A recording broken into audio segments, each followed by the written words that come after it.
بسم اللہ الرحمن الرحیم۔ السلام علیکم۔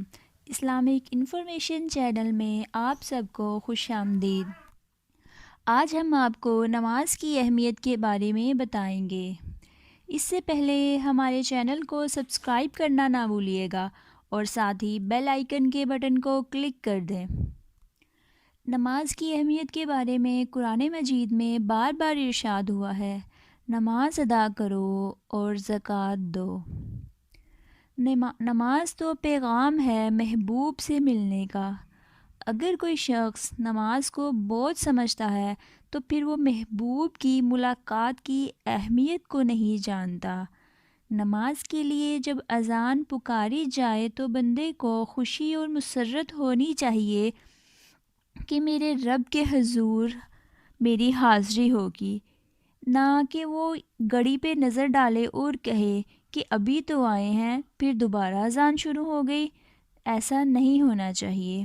حضور پاک صلی اللہ علیہ وسلم جب حضرت بلال حبشی کو اذان کے لیے کہتے تو یہ ارشاد فرماتے، بلال اٹھو اور ہمارے دل کو راحت پہنچا دو۔ بلال، ہمارے قلب کو، ہمارے دل کو راحت پہنچا دو۔ یہ حضور پاک صلی اللہ علیہ وسلم کے قلب کی راحت، تسکین اور قرار کا سبب ہے۔ آقا کریم صلی اللہ علیہ وسلم نے معراج کی شب جہاں بہت سے لوگوں کو عذابوں میں مبتلا دیکھا، ایک شخص کو دیکھا کہ وہ عرش کے نور میں غائب تھا، اس کے اطراف میں نور ہی نور تھا اور وہ نور میں ڈوبا ہوا تھا۔ پوچھا، یہ کون خوش نصیب شخص ہے؟ فرشتہ ہے؟ جواب آیا، فرشتہ تو نہیں ہے۔ پیغمبر ہے؟ جواب آیا، پیغمبر بھی نہیں ہے۔ پھر یہ کون ہے جو انوار عالیہ کے حصار میں ہے اور ہر طرف نور ہی نور پھیلا ہوا ہے؟ ماشاءاللہ۔